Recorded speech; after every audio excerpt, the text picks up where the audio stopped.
बिस्मिल्लाहिर्रहमानिर्रहीम। मैं सारे मुसलमान भाइयों को या आल इंसानियत को सबको ईद मुबारक कहता हूँ। और ईद खुशी का त्यौहार है।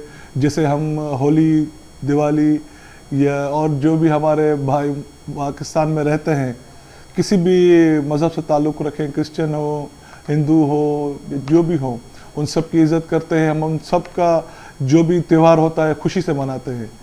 तो मैं यही कहता हूँ कि हर फ़िरका, हर मज़हब हमारा त्यौहार ईद, उसको खुशी से मनाएं। अल्लाह पाक आप सबको खुश रखे और SOPs तहत अपनी ईद मनाएं, क्योंकि अपना भी ख्याल रखें, सब दोस्तों का भी ख्याल रखें।